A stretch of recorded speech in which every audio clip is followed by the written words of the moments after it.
Oh, okay, there we go. Hey, Tom, I got a question for you. Shoot. What's the weirdest pairing you could think of? Hogwarts and a squid. Well, you're fucking wrong. It's a sassy old black woman and Judge Claude Frollo. No, pretty sure Hogwarts. No, you're wrong. You're fucking wrong. Hi, I'm Llytic. You're fucking wrong, Tom. And this is and this is what are we reading? Fuck. You're fucking wrong. I'm not fucking wrong, Tom. Yes, you are. You have wrong bent over the table, and you are fucking it. I'm just Tom. Thank you very much. You're still wrong. Change my mind with this whatever we're reading. At least I could comprehend the building and the squid. They had chemistry. It didn't completely go against the building's character. The building doesn't have character, but yes, it does. It's a building. Yeah, no. Buildings have character, you fuck. Yeah, no, you're right. You're right. Anyway, we're reading Back to the Frollo, a woman about a sassy black woman traveling back in time to France and romancing Judge Claude Frollo and Jean-Claude Frollo. If you know anything about ancient France, you probably know why this makes no goddamn sense. Okay, but why though? Apparently she found him sexy. Okay, but why though?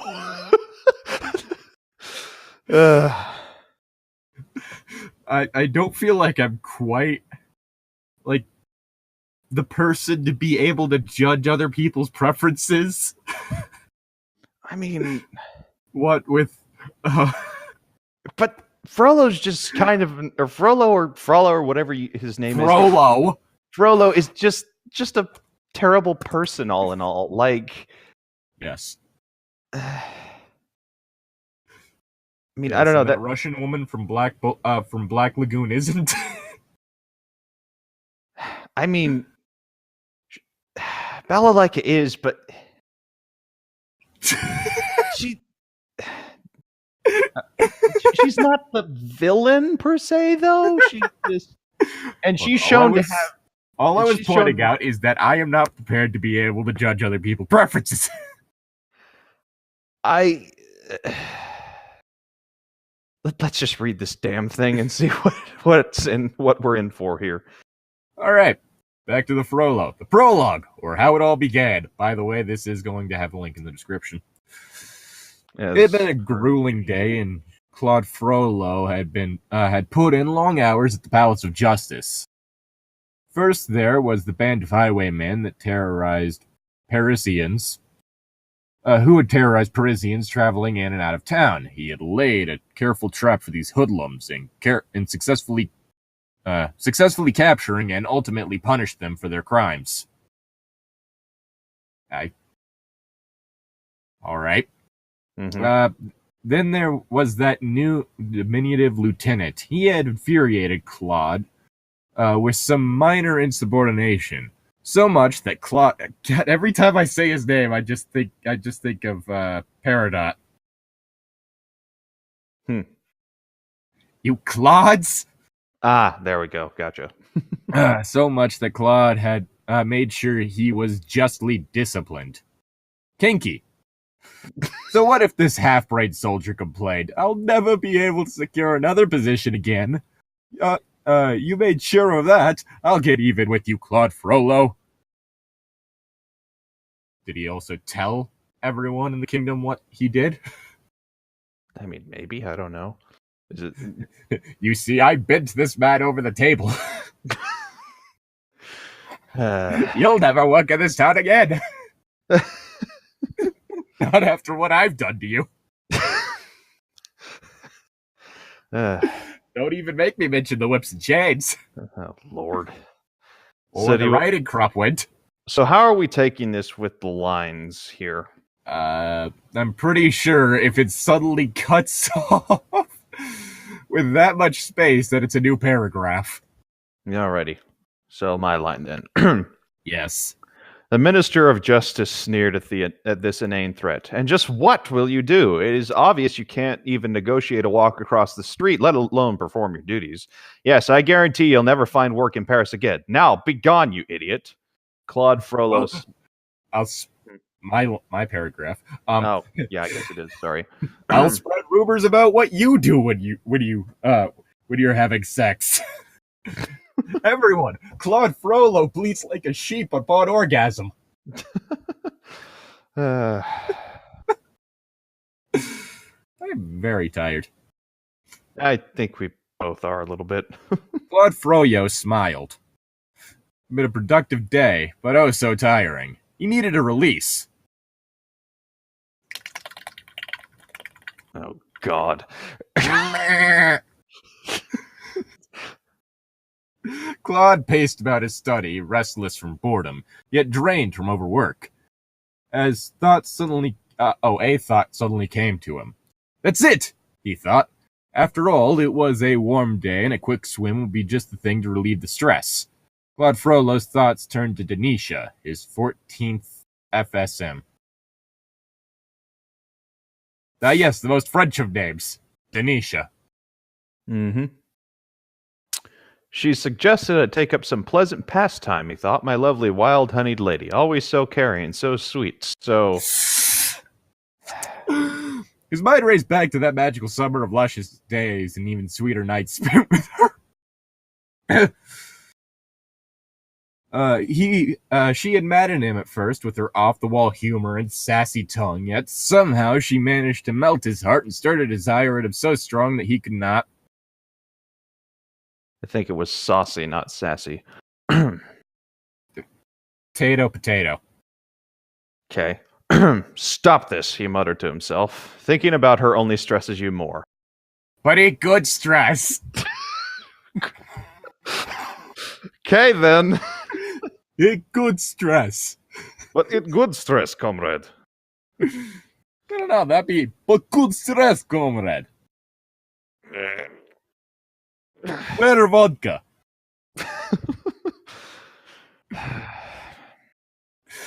But it good stress. Stress big. Stress hard. A wicked smile lit up his face as he made his way outside, mounting his horse, Snowball. That actually was the behind-the-scenes name for his horse in the Disney animated film. Okay. Memory serves. He informed his sergeant that he was going for a short swim. If an emergency should arise, you'll know where to find me. Claude did not notice that the just-fired lieutenant lurking in the shadows of the palace. As Claude rode off, the ex-soldier motioned to some boys playing nearby. Resist the urge to make a joke about the Catholic Church. Hey, kids, he called to them. Want to earn some money? Resist the urge to make a joke about the Catholic Church. Sure, said the oldest boy. What do you want done? Little Gabe called Hide the Sausage. God damn it. Soldier grinned. Let's play a game called Getting Even with the Bot. Well, that's a horrible name for a game. That is a horrible name for the game. That is a horrible name. It should have... Damn it. Ah. The boys nudged each other and grinned back. They were going to hide that sausage so well. Where to? Asked the youngest. Oh, just right behind the stables.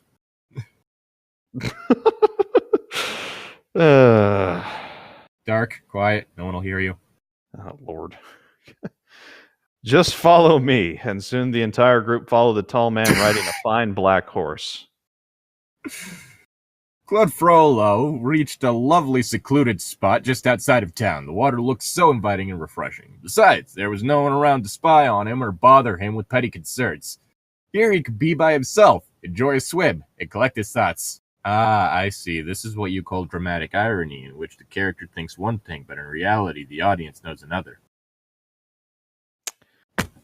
Claude tied Snowball to a tree, neatly folded his clothes and piled them on the riverbank, and took the plunge. Oh, this is heavenly, he thought, as he allowed the cool water to envelop and rejuvenate his body and mind. It was nearly sunset, he realized, must not stay too long, but this is wonderful. You do realize that you're not supposed to strip down to such an extent that the water invades your mind, right, Claude? I think that should be obvious. Don't drink the water. Don't take the water into your brain. Claude became so wrapped up in his enjoyment that he did not notice a group of boys watching him through the bushes. Usually it's not a group of young boys spying on a naked old man.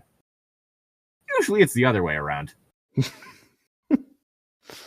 By which I mean the old man is spying on naked boys, not a naked old man spying on boys. Depends on how insane the old man is. They did not see those same boys quietly lift his clothes and untie his horse. Nor did he see the ex-soldier guiding Snowball down the road, taking it to ye old glue factory. Nearly dusk. Must get out now. I'm feeling so much better. Claude got out of the water and reached for his clothes. He suddenly panicked. Where are my clothes? Where's my Snowball? He looked up just in time to see that damn soldier and some boys hastily running down the road with his clothes and horse. Must not have gotten very far in what is probably supposed to be assumed to be a few hours. It's very slowly running. Yeah, they weren't running. They were just walking. Slowly, hastily running. They took a nap, too, just for good measure. Sleep running. Cue chariots of fire. Come back here, you thieving vermin, Claude roared at the top of his lungs. You'll dearly pay for this insult. Well, you see, he should have yelled from the bottom of his lungs. That way there'd be more air and you get more volume. That's how singing works, too. Not at the top of his lungs. Duh. Yeah. In their haste, the merry group dropped Claude's cape and something else. A sterling silver amethyst-studded device. Claude picked up his cape and the small silvery pager. Wait until I get my hands on them. I'll tear them apart, make them suffer the worst possible punishment I can. Claude Frollo over the table. Claude Frollo was livid as he wrapped the cape around himself and, clutching the little pager, walked back into town.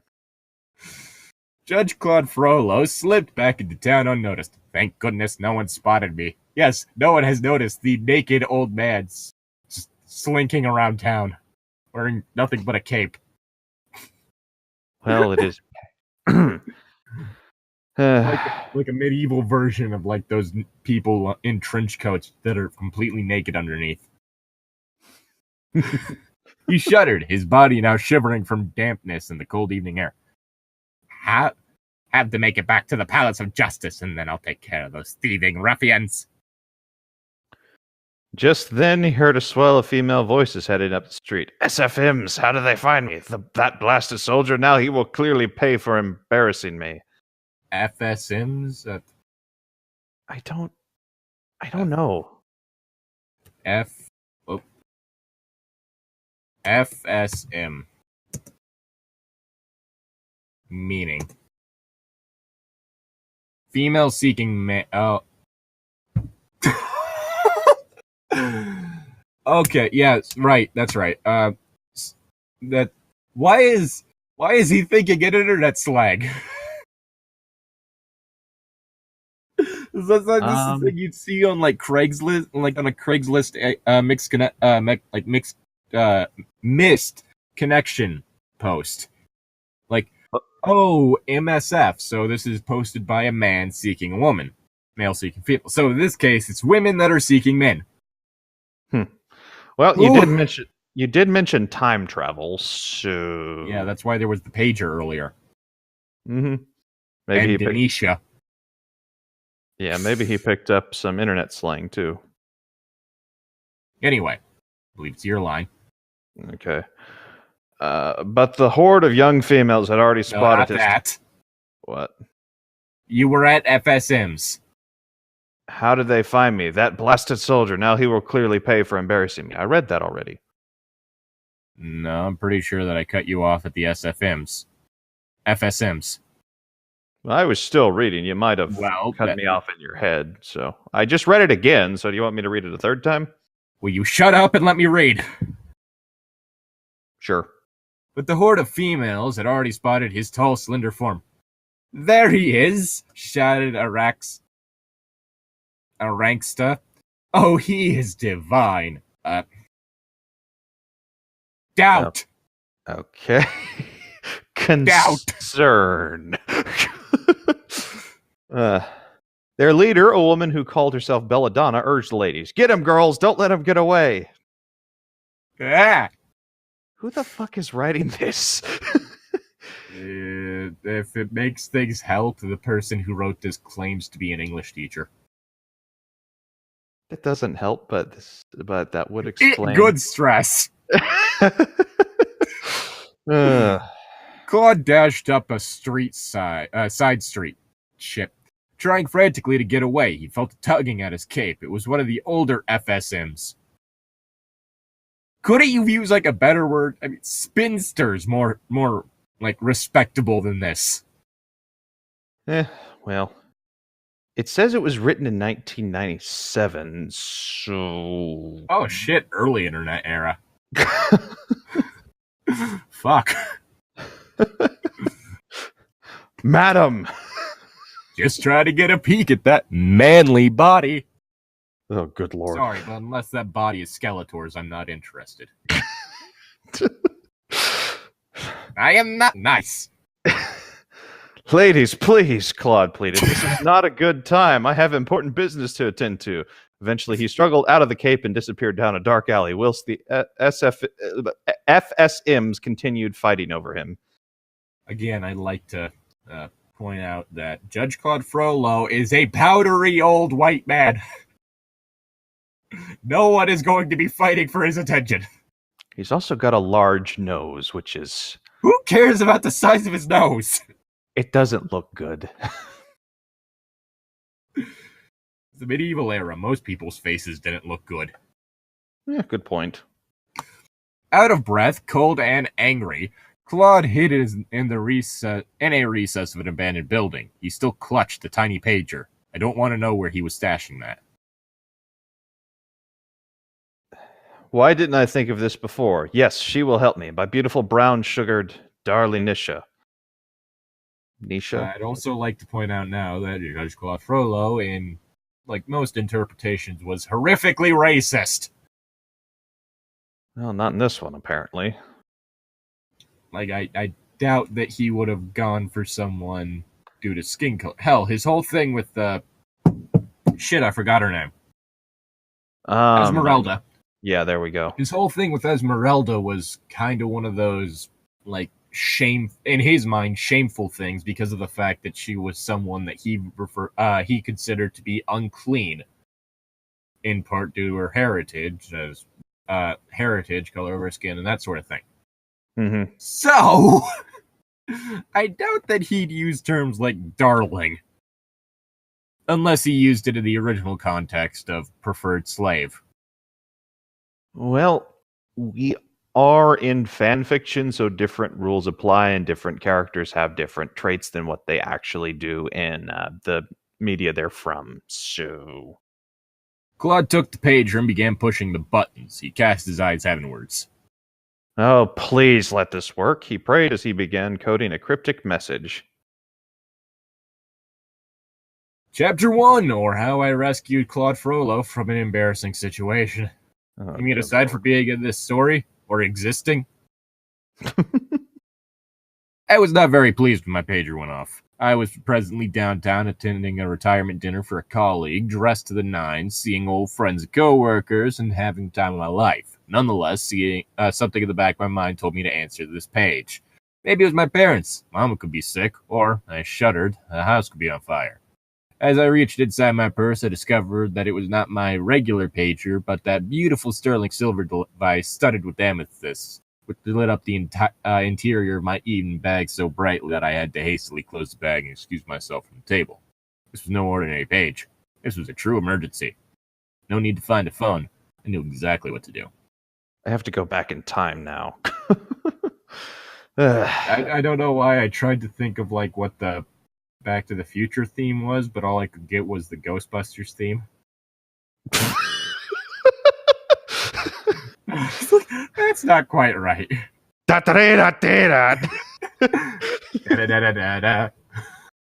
I kind of want to watch the original Ghostbusters again. Then I need to watch Ghostbusters 2 because I've never really watched that one. I need to watch the first season of the cartoon.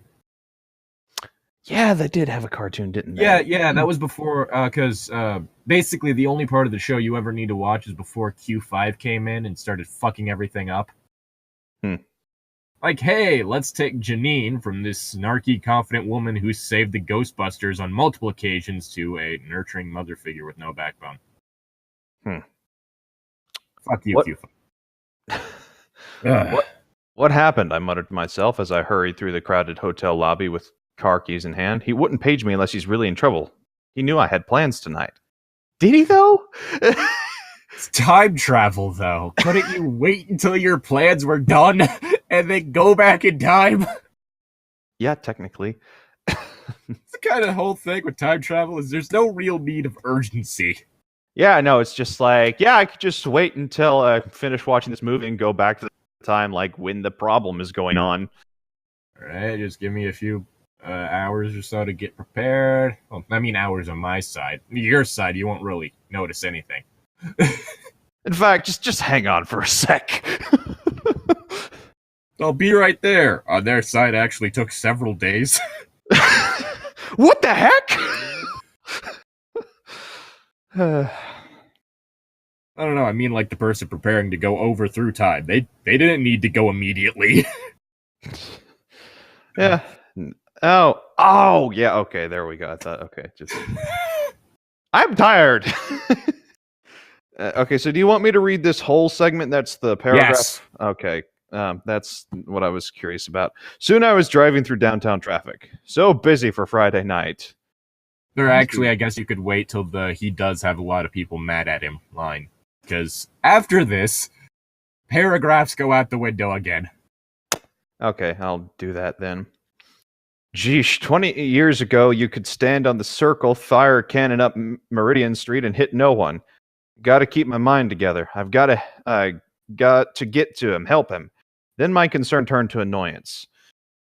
Oh, I know what he's been doing, I said out loud, recalling the cryptic message flashed across the pager screen. Bring clothes.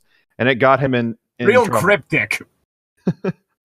Good enough for him. I told him what would happen if he did this alone. Anyone could come along and, well, he does have a lot of people mad at him and... Hate fucking? I like how that's wrong, right where your mind goes. Of course that's where my mind goes. My voice trailed off as I approached a huge abandoned parking lot. My little Camry will need a lot of room to make this trip. I slowly guided the car to position. Hope this works. Did last time. My foot firmly pressing down on the accelerator, the Camry opened up full speed. Almost there, I said. Here goes nothing. As the speedometer registered 100 miles per hour, I reached under the dash, pressed the little violet button, and in an instant I was engulfed in a bright white light. Was there fire from the tires on the road as well? Probably. Yeah, I'd assume so. If it reaches 88 miles per hour, you're gonna see some serious shit. Oh man, I need to rewatch those movies. It's been years. The streets narrowed and I couldn't see much because it was so dark. What happened to the streetlights? Then reality struck me. It worked! I had to keep the lights low and drive as slowly as possible. I didn't want to wake folks up or draw too much attention. Besides, the streets are so narrow, never meant for an automobile. These good medieval folks would surely freak out if they saw this thing coming. I stifled a laugh and headed for the Palace of Justice. Maybe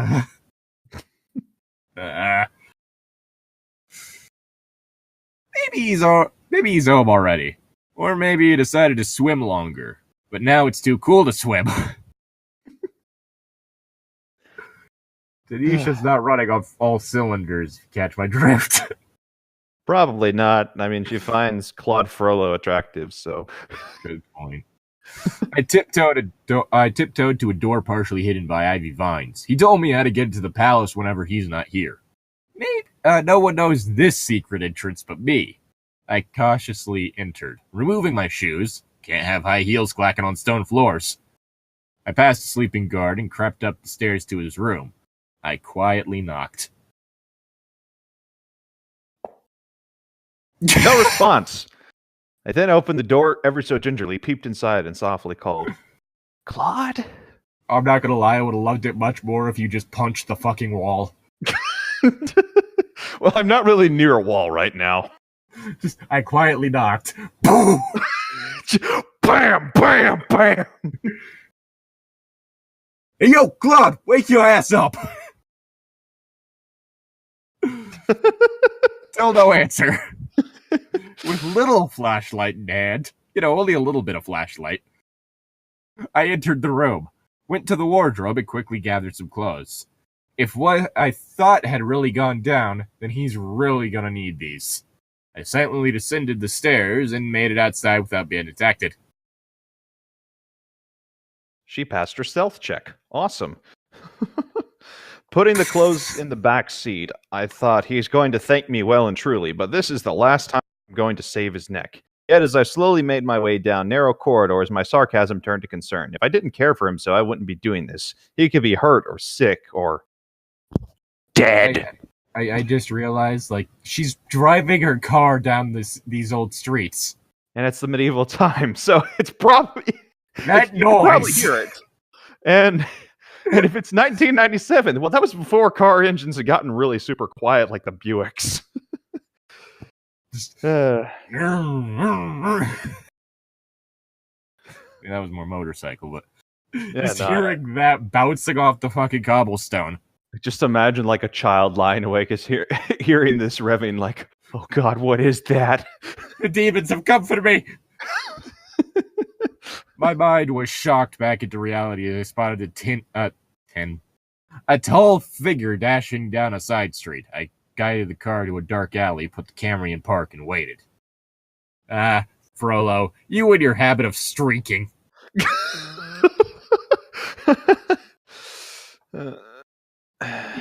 Chapter 3. Chapter 2. I sat in the car hoping wait, wait. Whoops. I accidentally skipped chapter 2. Okay. Anyway, chapter 2. I sat in the car hoping the figure I saw was him. By now I was really getting concerned. Several minutes passed. I forget how long I sat there and waited. To keep myself occupied, I began to think about our first encounter. I was not exactly what he had expected. I was a little older than most of his FSMs and possessed a habit of speaking my mind he found most endearing. I highly doubt that would be the case with Jean-Claude Frollo. I'll never forget his expression as I walked across the square towards the Palace of Justice. I was Shane in a colorful dress that didn't exactly hide my curves, my dark wavy hair tied with a kente scarf, or kente, is that how you say that? I don't know.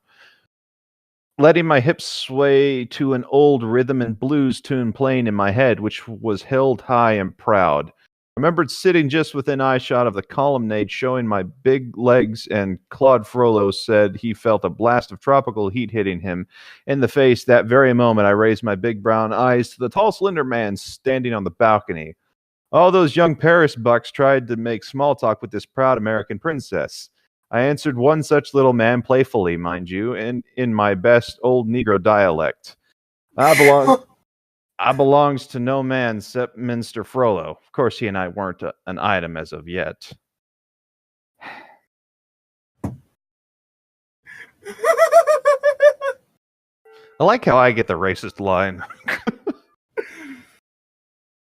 There's so much wrong with everything. Also, let's bear in mind the fact that this is ancient France, and she was apparently saying that in English. Either that or she said that in French, which I don't even want to think about how that works. I don't know that it does, so... Well, honestly, now I'm just flashing back to Django Unchained. No, he wants to be called Monsieur Candy. Oh, so he speaks French. No, he doesn't speak French. Don't speak French around him. He gets angry. What? I saw that movie in theaters. If you want something interesting, check out Wisecrack's video on how Tarantino's Django Unchained just literally rips apart all the little philosophical tenets that were used to justify slavery back in the day. I still need to watch that one. I've heard that's a really good one. Oh, yeah. Claude was so sweet, so attentive that summer.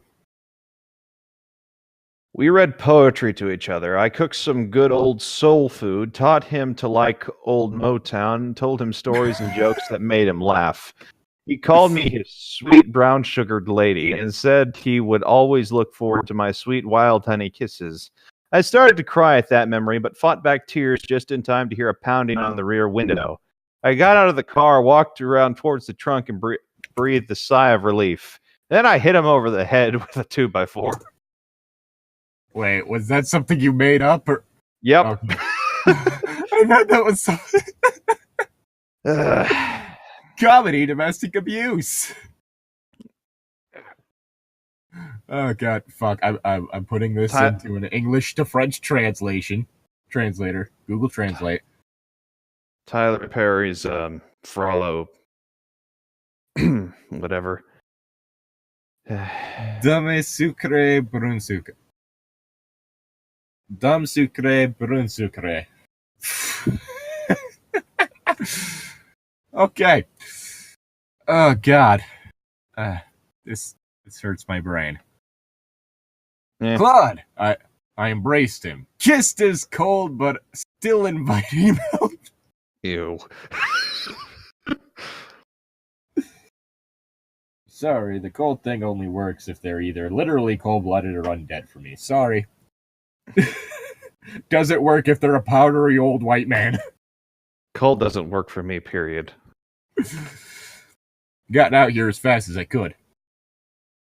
Claude looked at me with relief and gratitude. I thought you'd never come. Oh, my dear Nisha. I went swim, blasted soldier, couldn't get to my clothes, took my horse. I'm so cold, Denisha, darling. Oh no, my clothes took my horse. I think the hypothermia is getting to him. Yeah, more than likely. My clothes took my horse. Why did I suddenly think to kill a kill? I went swim. Blasted soldier. Honestly, it's even funnier trying to read this without the pauses. Oh, my dear Nisha, my love, I went swim. Blasted soldier couldn't get my clothes, took my horse. I'm so cold, darling Nisha. Yeah. This was not the Claude Frollo I was used to seeing. This man, shivering cold, tears streaming down his face.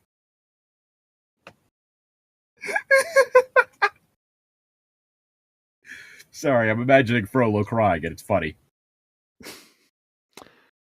Yeah, that would be kind of funny. His otherwise neat gray hair, all windblown, allowed himself to show a little vulnerability, something he never displays in public. He told me of this late afternoon swim, how some soldier he had discharged earlier today had lifted his clothes and stolen Snowball, how he had was chased through the streets by adoring FSMs. I embraced him again. I had a feeling something like this would happen. It's all right, honey. I understand. So, like, him going for a swim and getting screwed over, or the fact that it was a soldier that... I'm just really confused by the fact that, like, these kinds of stories always have it to where the love interest is also always, like, has loads of other people clamoring after them. Yeah, well. Despite how little sense that would make. He held me tightly and kissed me tenderly. Yeah, it's fan fiction. It doesn't make sense. He held me tightly and kissed me tenderly. I had managed to escape with only this. He revealed a sterling silver pager studded with amethysts. I was desperate, Nisha. You were the only one I could turn to. He opened the back door, reaching inside, handed him a pile of clothes, then lit his clothes, sat in the back seat, dressing hurriedly. Don't have much time, I said. Come along, anyone come along now and... I am aware of that, he replied with a haughty edge to his voice. It was a good sign. He'd quickly regained his usual commanding demeanor. I think you mean douchebaggery, but okay. Chapter 3. Claude, I asked. Whatever possessed you to do such a thing? I was, of course, referring to the discharge of his lieutenant and the resultant crew prank. Plank. Cruel plank. Planking on top of someone. I told you that what could possibly happen, and sure enough. I mean, we're in France, not Scotland, so can you do a French accent? I can't do a French accent, and I'm not going to be doing a stereotypical black voice, so... Well then, okay. Okay, I mean, I guess... the narrator's a stereotypical American black woman. I mean, I guess Scottish makes sense as much as this fan fiction does, so... Honestly, I'm just giving her the Scottish voice. I was more than a little annoyed, having to interrupt a pleasant evening just to soothe his bruised ego. I must have lost my head. I mean... You're liking Frollo. You're fucking Frollo. Are you fucking serious? No, I'm fucking Severus. What is that line from? It was one of those, like, weird 4-panel meme comics, I think. Okay. Had it ever occurred to you that this soldier would have it in for you? That there are folks out there who would be bold enough to pull such a prank and not get caught? That is ever occurred to you. Yeah, you should have just killed him and been done with it. It would have been easier. Claude Frollo, now fully dressed, adjusted the familiar triangle hat with his long red silk veil. Then he wheeled around and glared at me. Honestly, Denisha, spare me the lecture, as he raised his hands in exasperation. I indulge in a little recreation, do something to relieve the stress, as you were telling me. How was I to know what was about to transpire? Oh, really, darling, this sister in a snit routine. While at times I find it somewhat amusing, right now it is not very becoming. How I perform my duties and indulge my free time is none of your concern. So, what a healthy relationship. Yeah, this was your idea, just so we're clear on that. I felt tears well up my eyes. He had never spoken to me so harshly. Lord, since my reaction, softened his tone and took me into his arms. Forgive me, Nisha. What was that? That was not my Frollo voice. Forgive me, Nisha. That was even more. You sound like Cleveland from Family Guy. Because the initial thing I was going for with him was, fuck, I forgot the actor's name. He played Pennywise the Clown. I know who. It's not Alfred Hitchcock. Smashing. Forgive me, Nisha. You whispered sweetly into my ear. I shouldn't have betrayed you like that. Berated. It's just that I was so angry. So, oh my love. You kissed me deeply and tenderly. Again. You always come through for me. And what do? Rail away at you when I should be showing my gratitude. I gave him my "what are you going to do about it" look and asked with hands on hips, and just how grateful are you, Claude Frollo? Brad said... That was Frollo's voice, whoops. Brad's seductive smile spread across his handsome face. In a playful voice with a little wiggle of the hips, he replied, "Oh, I can think of a few things. I never want to think about him wiggling his hips again." Oh, why? I thought, does he have to be so damned fine? Nothing's more fine than Jean-Claude Frollo. Don't even get me started on how he gets my motor running. He cut quite a figure in his black purple trim velvet tunic and pants that fitted oh so tight. Frollo bulge. The sweeping cape, that hat, those boots, I swear I wanted to. Well, right then and there. Hold on, hot stuff, I thought as I surveyed the dark alley with trash piled here and there. This is hardly the place. Back to the palace. Be a nice goby. Claude pondered a bit. No, my dear, they are most likely swarming all over the place by now. He eyed the Camry, then gave me a sly glance. Great minds think alike, don't they, baby? Oh, good lord. I said as I opened the door on the passenger side.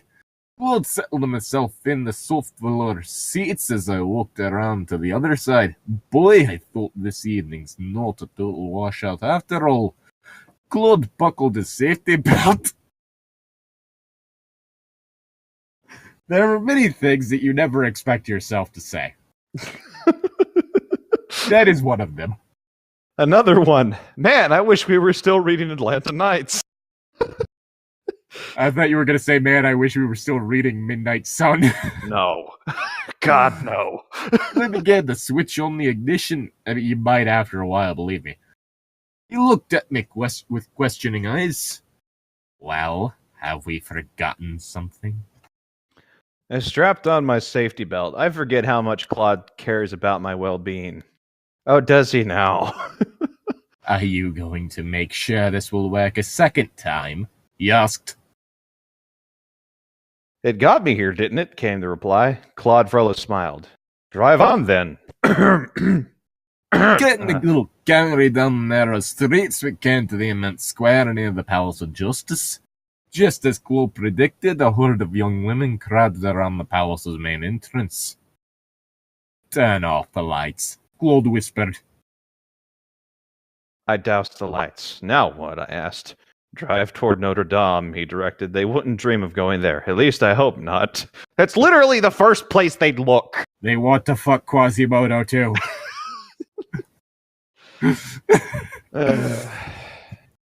I complied and drove toward the cathedral.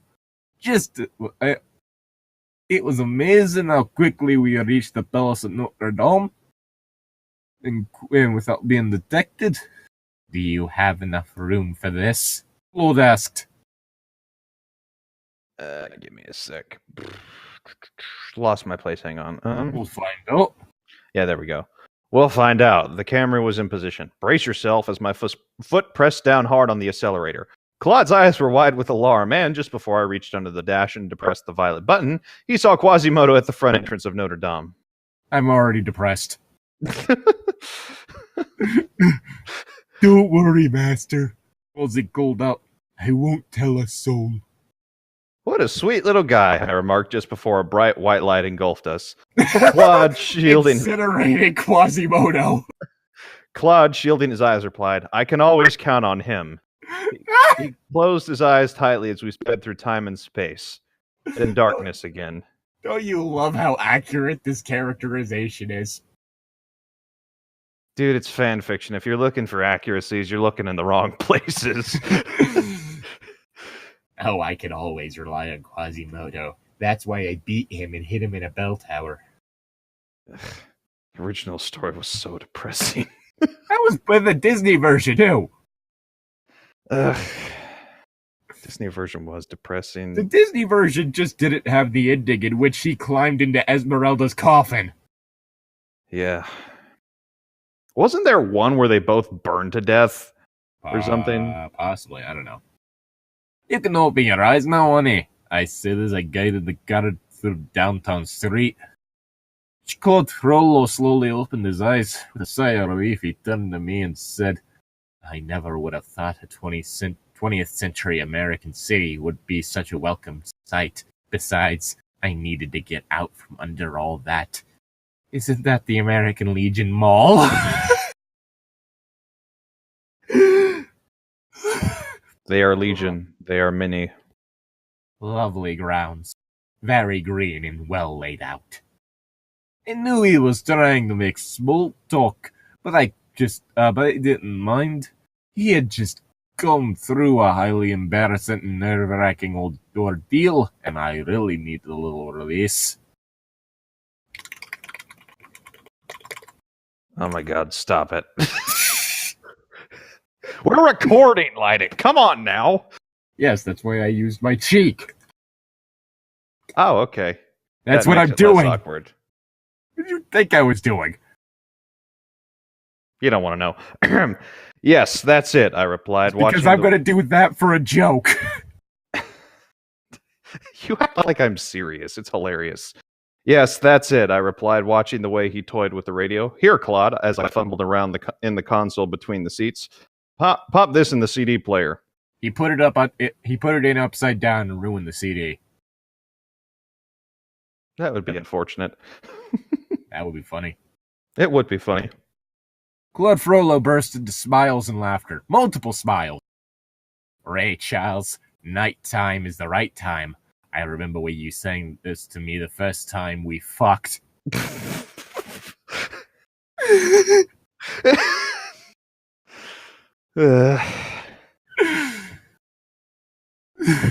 Still chuckling, Claude loaded the silvery disc into the player, hit the play button, and soon we were singing along with Ray as we cruised up Meridian Street toward the north side neighborhood where I lived. Chapter 4. Did we start? Okay. Here I am, baby. Signed, sealed, delivered, I'm yours. Stevie Wonder belted from the radio. To which I thought you were listening to Ray Charles. They probably changed CDs at some point in time. To which I tuned in an oldies station just as the song started. We had crossed... Oh, okay, so they listened to some of the CD, then turned it back to the radio. We had just crossed 30th Street, and Claude was crooning the lyrics and doing little shimmies in his seat. I think I just vomited in my mouth. I laughed out loud at this sudden display of silliness. This man who is always so poised, so cool and confident, regal and aristocratic, allowed himself to turn it loose. But after what he'd been through, I didn't mind him indulging in a little fun. Okay, he just ran through the streets naked. Okay, maybe the hypothermia could be something that could be a cause for concern, but like, I mean, anyone coming who's soon, the Jean-Claude Frollo cover album featuring Footloose. Now we've got to cut loose. Footloose. Oh, kick off your Sunday shoes. I convinced him a long time ago to lighten up. Get a little silly when things got him down. Back during that fabulous summer. Also, I'd like to remind people that he's still dressed like he's, like, you know, back in ye old Paris. Yeah, how did she get to Paris from the United States in a time traveling? It's a time and space machine. Oh, okay. By our powers combined. He was astonished at my ability to be proper and low-key one moment, and then completely off the wall the next. Well, I mean, if there's one thing Loki's known for, it is for being proper. That was a good one. My taste in music and literature intrigued him. I liked Nikki Giovanni, Ida B. Wells, and Zora Neale Hurston, quoted Lincoln, Kennedy, and King, collected old slave and Civil War narratives, and sang blues and jazz along with the old Motown and R&B I grew up on. You realize he's not going to know who any of these people are. She probably told him and gave him like a crash course in like just stuff. And here's Stephen King's Dark Tower. That's the King we're talking about, right? Either that or Martin Luther King, but I doubt that one. It honestly could be either one now that I think about it. Yeah, true enough. I don't know why my mind went to Stephen King when it mentioned what I'm pretty sure is Abraham Lincoln and John F. Kennedy. Well, you mentioned someone who played Pennywise the Clown earlier, so like that might be where your mind is right now. Maybe. Let's see, where was I? I think everything about me intrigues him, as I was intrigued by his complexities. Claude became suddenly quiet. I switched off the radio and glanced. What's wrong, baby? No one should ever call Jean-Claude Frollo baby. Well, she just did, so... So she's an abomination against nature. It's a fan fiction. By that merit alone. It's a fan fiction character. By that merit alone. Claude just sat there, staring out the window. I ruined your evening, my darling Denisha, my dear sweet. He began with his hand softly caressed my face. I completely forgot you had previous plans. You could have contacted her at a different time for her relatively. It's not like past time and future time are running parallel to each other. This whole evening has been a shambles. A single shambles. I go out for some refreshing activity, blast that damn soldier. Not to mention the girls chasing me as if I was... Claude fell silent then. If they ever find out about this, I'll never live it down. They? Of course, referred to the Disney people. Well, there's the fourth wall break. Okay.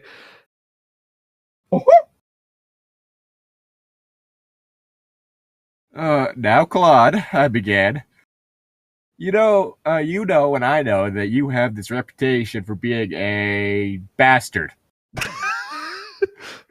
can I put this? Heartthrob.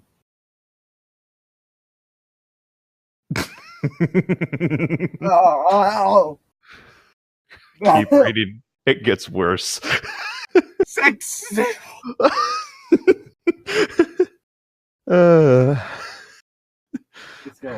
a Skeletor.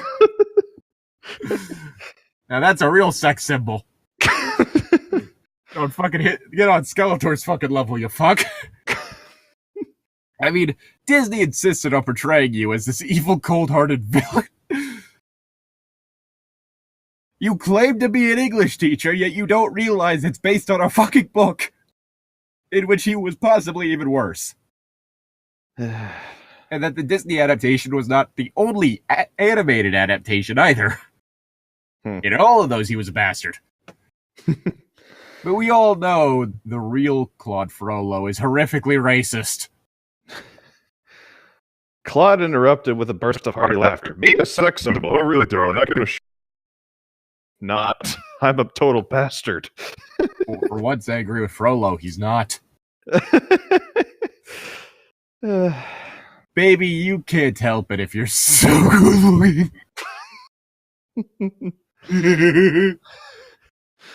Well, this is just devolving. Tall and lean, that sexy smile. You dress fabulously. You have the best moves. Oh, and let's not forget that deep, smooth, manly voice. Wait, are you sure she's not mixing Claude Frollo up with me? Yeah, because the next line. Power, I don't have wealth. Well-educated, What, the wealth of the well-educated? No, the wealth thing. Can't help it if I'm gutter blood. No wonder you have the women chasing you. Present company included.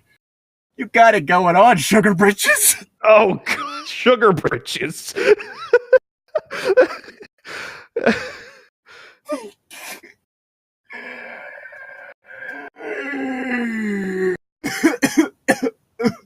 Oh, God.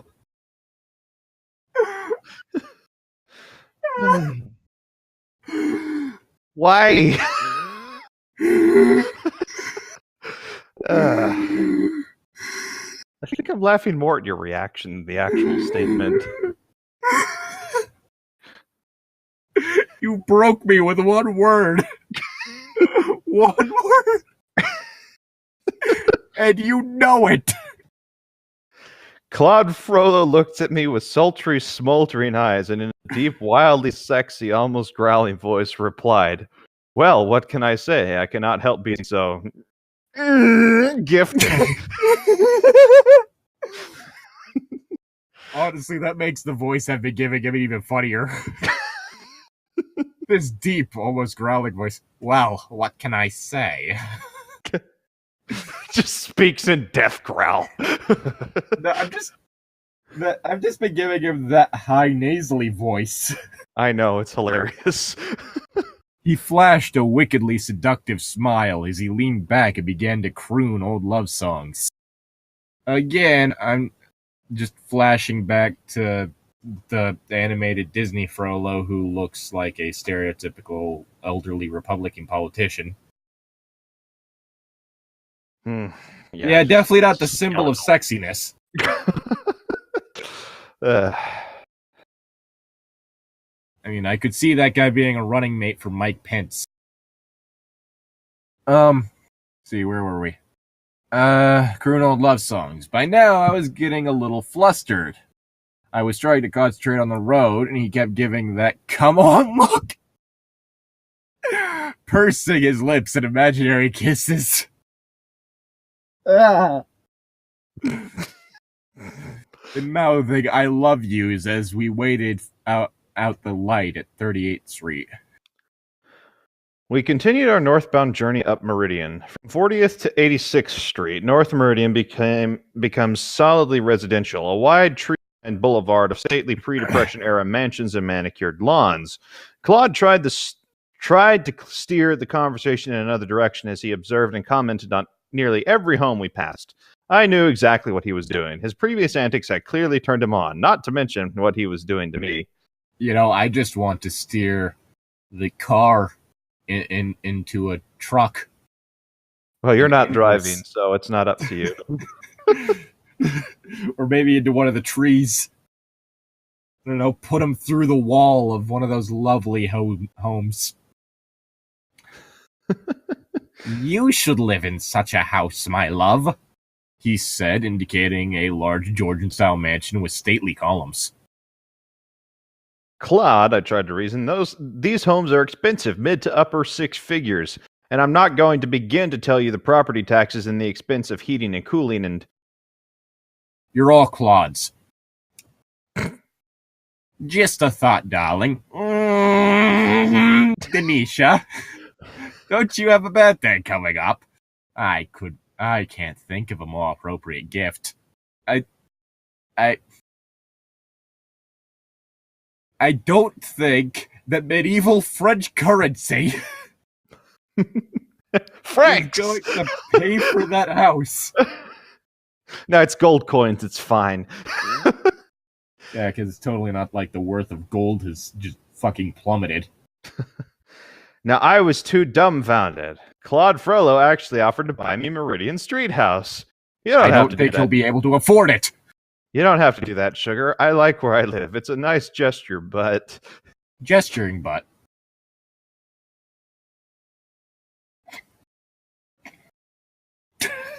It's your line. You okay? What? I didn't hear what you said. I was just waiting for you to start. I said gesturing butt. I needed an image to distract me from the pain.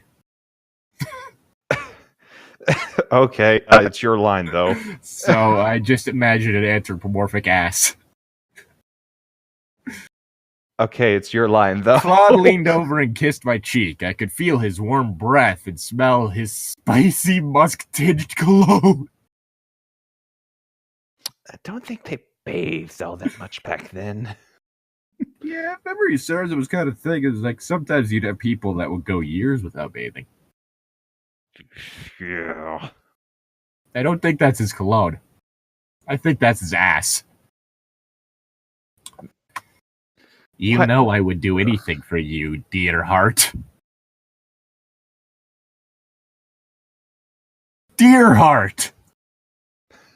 That sounds like an item to be used in Llytic ritual. I'm pretty sure I've performed a few of those rituals. Well, good for fucking you. Phrasing!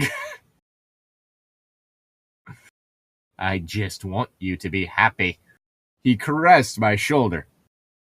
Oh, you're so beautiful. He cooed in my ears. Ear. It's just the one. Fuck. Such lovely coloring.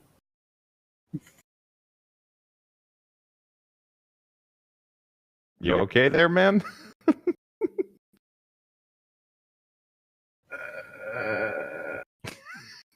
I can hear you dying inside.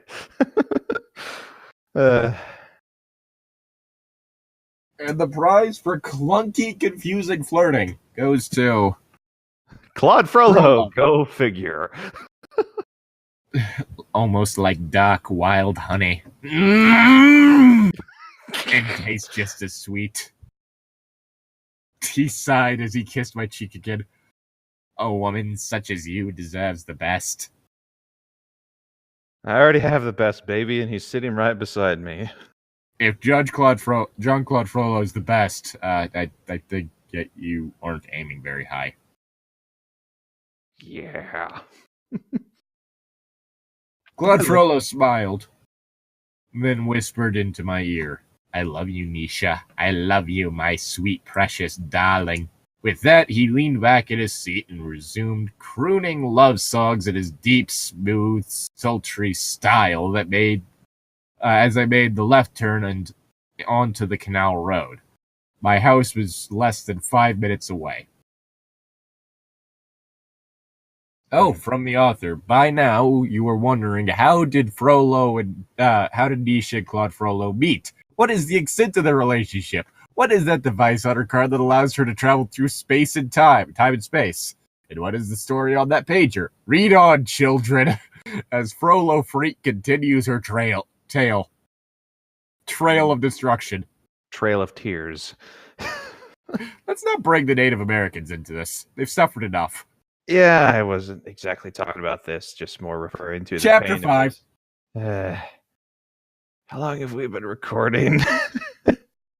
Probably a bit less than an hour. Okay, fine. Home at last. Claude Frollo stood oh so close to me as I unlocked my front door. He kept nuzzling my neck, sniffing my hair, and whispered sweet nothings in my ear. That's creepy. We barely got in the door when Claude suddenly clasped me tightly to him, kissing me deeply and hungrily. I could feel my head spinning, my knees beginning to weaken. Such a rush of emotion coursing through my body. Knees weak, arms heavy, there's vomit on my sweater already, mom spaghetti. Oh, Denisha, I didn't mean to come on so strongly. You skipped the line. Oh, shit. When we came up for air, Claude held me at arm's length and gazed into my eyes. You want to take the next line, too, just because you started it already? Oh, Denisha, I didn't mean to come on so strongly, darling. He said tenderly, it's just that it's been so long since we fucked. I knew what was on his mind and trying to steer things in another direction, said, Baby, I know it's been a long time, but can we get settled first? Fuck. Claude laughed, softly laughed. One step at a time, my love. Want some fuck? I joined in his laughter and asked, Are you hungry, sugar? I know you haven't eaten. I have some really good barbecue I bought this afternoon. Oh, barbecue sounds so good. Sweet and spicy, just the way you like it. I'm wondering about the effects of modern food on the digestive system of someone from the fucking medieval era. Probably wreaks havoc on their bowels. Probably. Gonna be shitting himself to death. Good.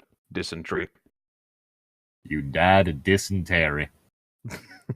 Claude Frollo smiled with approval as I turned on the lights. Then he finally said, Thank goodness for Edison. Now I can fully feast my eyes on your loveliness. He looked me up and down, his eyes taking in every detail. My sweetness, you never looked more beautiful. I like the dress. Very becoming. It highlights the color in your nerves. Oh, my dear. Oh, dear. I smiled. Maybe, just this once, I could believe that he was paying attention to my attire, as opposed to my ass. I wore a silk shantung dress of deepest violet, very elegant and figure-enhancing. My hair was upswept in a stylish twist, a la en vogue, held with a sparkling amethyst ornament, matching high-heeled paix de soie shoes, a gold and amethyst necklace, and oversized earrings completed the ensemble. Even my makeup followed the same color scheme, right down to the deep violet lips. Not sure how I feel about purple lipstick. It can work for some people. It could, but it's one of those things where you'd have to be going for like a certain attire. Yeah. I think that's something that would probably work as a lighter purple. Mm-hmm. Now, I am by no means skinny. In fact, I'm what you would call a healthy girl. Not fat, but all womanly curves and pleasing to the eye. Fleshiness. That was a weird pause. Mm-hmm. Why should I apologize? I guess Claude liked what he saw because he couldn't stop checking me out. I mean, Claude, there is actually hint. Like, if memory serves, it was kind of a whole thing. Is like back in that era, typically people would go for people that are more, lack of a better term, plump, due to the concept that they would have better access to food. Therefore, you'd be inheriting more wealth. Claude, I said, why don't you put on some music while I change? Then I'll fix us a nice supper. But how can I wear music?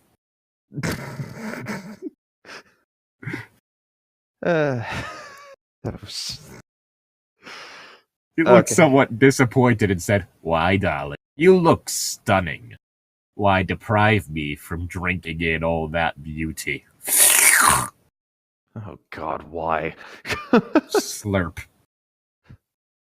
Claude, I've been standing in these shoes all night. Besides, I paused trying to think of an excuse. Have you ever tried getting barbecue sauce stains out of smoke? Oh, God, no, that's a nightmare. It's kind of the whole thing. As a general rule of thumb, is never go to for barbecue on a first date. Yeah, no. Like, just don't go somewhere where the food's exceedingly messy because, oh God. Sushi's a good way to do that. Yeah, it's kind of hard to make a mess out of sushi. Yeah. Also, sushi's fucking delicious. Mm-hmm. I could go for some eel. Yeah. I'd be fine with just a basic California roll. Eel. Claude laughed good-humoredly and said, "All right, my love, if you insist." He smiled and narrowed his eyes. "Dressed up or down, you are still ravishing." I returned the smile. Make yourself at home, sugar, as you always do. Just imagine reading that like a passive-aggressive. Make yourself at home, sugar, as you always do. You lazy sack of shit! From my room upstairs, I soon heard the strains of the Crystals, Fat Domino, the Ronettes, and classic Motown. How long have you been up there? That would imply that at least 4 songs have played at that time, which that could be anywhere in the time zone from like 10 minutes to 20. They're like 12. 12 to 20. Given a typical song length ranging from like 3 minutes to 5. Yeah, no.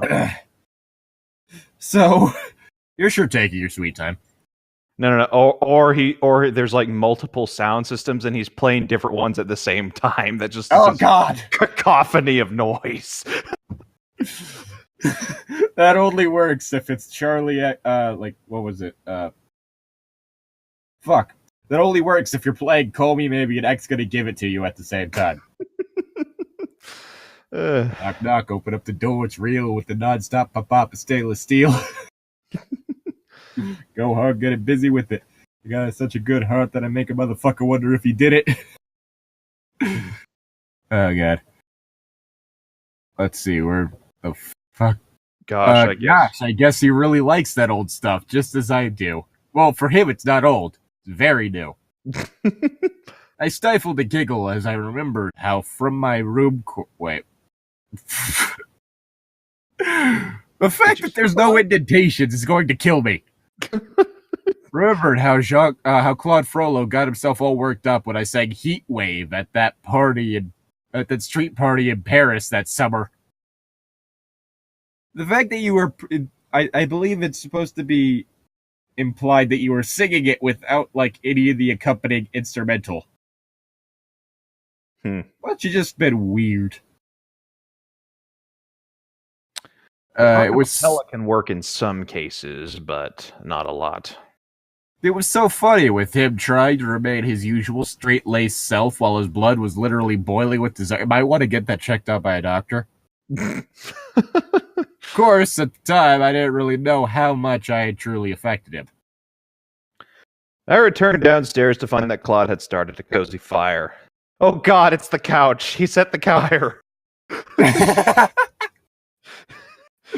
Well, I guess that's better than setting gypsies on fire.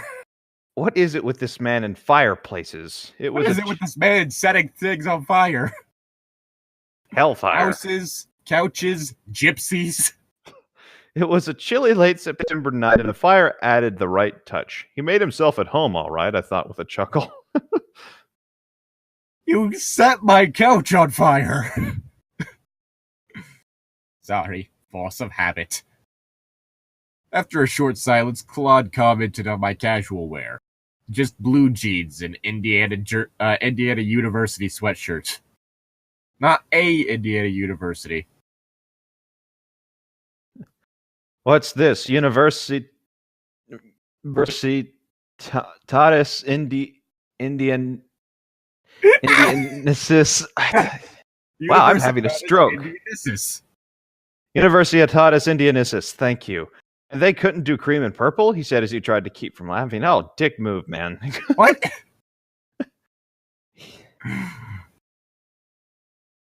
What? Real cute, Claude, I said, noting the swipe at I use real colors, cream and crimson. Who gives a shit? He smiled broadly, adding, You do look rather fetching, Denisha. Even if the shirt hides your curves a bit, the jeans certainly make up for. Oh, darling, you have the most delicious shape. I feel violated. With that... That's my line! I guess it is. Claude took me in his arms again and sweetly kissed my lips. I feel violated. You do realize I had not planned this, but things turning out as they did, I'm glad to be with you again, my darling. I thought of you all day, and oh, Nisha, the feelings I get when I do think of you. He continued to hold me close, kissing me over and over and rocking me ever so gently. All through the night. It had been a long time, and I was grateful to have this man here with me, if for only a brief time. Unfortunately, he was suffocating on modern air. I mean, that shit's really pollution heavy. Yeah. I love you, Claude Frollo, even if you have 100 women. Okay, I'm all for open relationships, but I think that might be a bit excessive. I still love you. You're the sweetest, most wonderful, most exciting man I've ever met. Ah, yes. Words that come to mind with Claude Frollo. Sweet. Wonderful. Exciting. Unless you consider torture exciting. In which case, you probably need to find psychiatric help. I kissed him back, and Claude Frollo, in a deep, sweeter-than-molasses voice, said, My dear Nisha, I know you love me. I know how deeply you care for me. Why do you think I keep coming back to you? You don't have an answer for that, but I can see it in your eyes. Kissed me again, then unexpectedly said, Come to think of it, I am rather hungry. Now, where is that delicious barbecue you were raving about? This way, baby, as I led him to the kitchen. A facial notice from the author and the site maintainer. We reiterate, under 16s, please leave now. If you read on and don't like what you read, don't blame us. Old-fashioned smiley face. We now return to the latest installment of Back to the Frollo.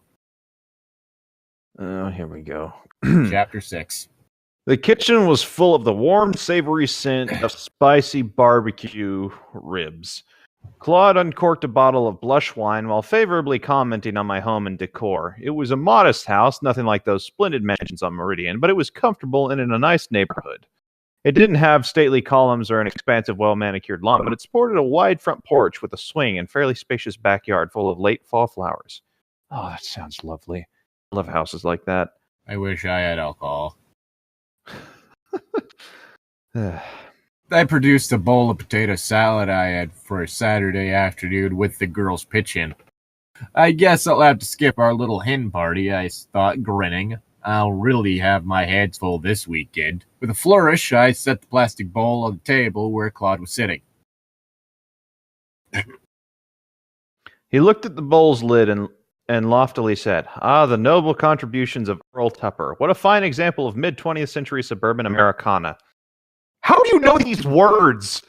How is he not dying from modern deadly diseases that he's never been vaccinated against? Then he examined the bowl's shape, spinning it between the tips of his fingers, and after wrinkling his nose, said, "I'm sorry, my dear, but that really is a hideous shade of pink."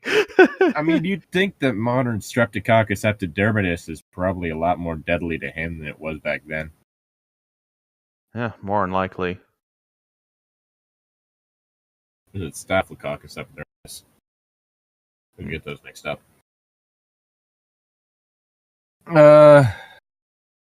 Now, Claude, I pretended to bristle at his attack of my Tupperware. I happen to like my bowl in its ugly shade of pink. Besides, you don't hear me complain about your dishes back at the palace and the fact that they lack flavor. Touché, my love, he said laughingly, but I was just making a... Oh, Nisha, that looks so delicious. Claude began focusing on the food as I placed the platter of ribs before him. I learned a long time ago that if all else fails, give Claude Frollo good food and plenty of it. I don't enjoy it, I don't swallow. Honestly, I thought, how can one man have such a hearty appetite and remain so slim and trim? Must be chasing all those criminals all day, or just keeping up with all his ladies. Or opium.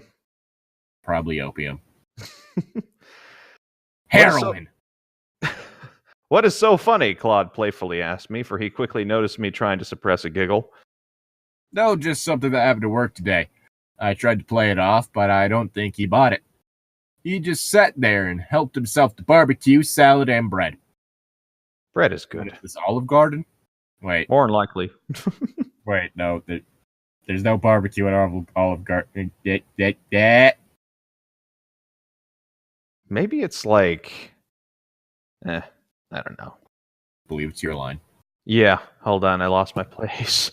We enjoyed. There we go. We enjoyed a pleasant late evening supper. The wine helped smooth over any awkwardness in the conversation. He didn't discuss his work or, thank goodness, the day's difficulties. Instead, he asked me about my family, my work, and my plans for the weekend.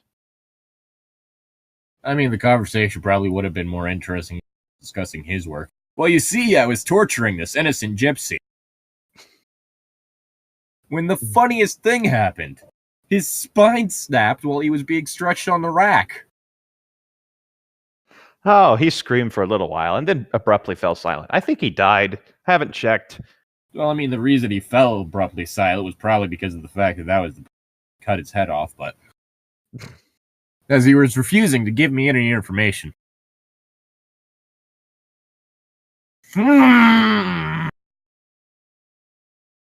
Leading question. Are you planning on spending the weekend with me, Claude? I smiled. Maybe, maybe not. It depends, he replied with a grin to match my own. I thought we could take a drive to... Where was that place we visited last fall? Brown County? Colors haven't peaked yet, baby, I said, watching him neatly lick sauce from his long, slender fingers. Finger looking good. Claude looked at me and said, I'm aware of that, but it's such a lovely place. All those hills and forests. I can't think of a more pleasant way to spend a Saturday afternoon. With that, he rose from the table, walked over to the sink, and washed his hands.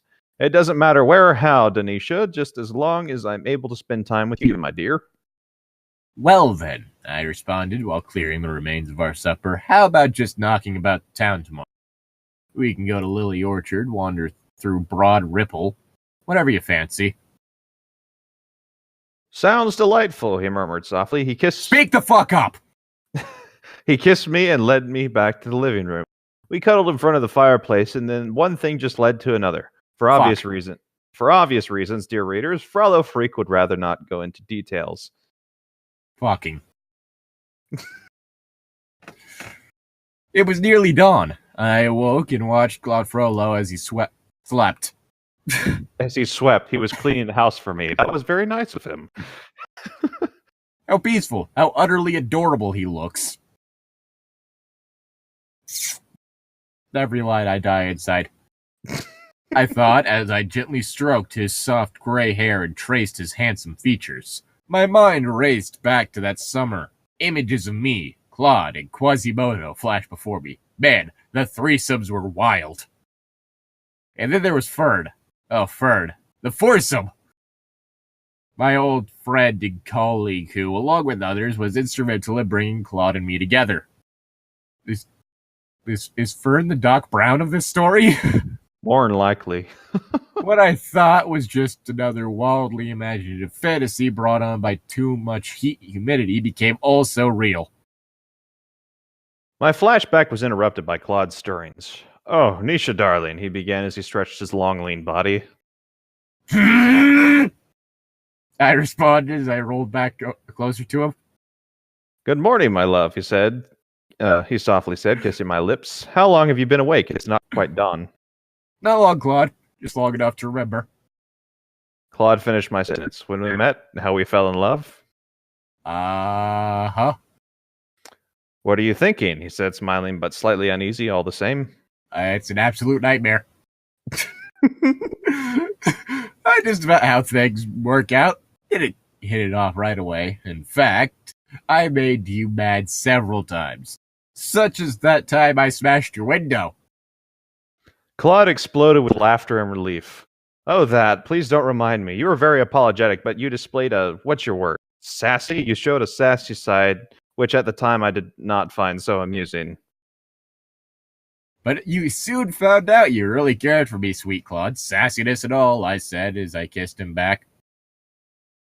Claude Frollo just smiled and closed his eyes again. Let me sleep a little longer, darling. I normally do not get this luxury. His voice trailed off as he snuggled next to me and drifted back to sleep. I cradled him as he slept, and my mind wandered back to the image of a 1990s American woman and a complex 1480s Parisian man. My God, what is this? A nightmare. An absolute nightmare. That we're going to read. Next time. Yeah, I was about to say next time.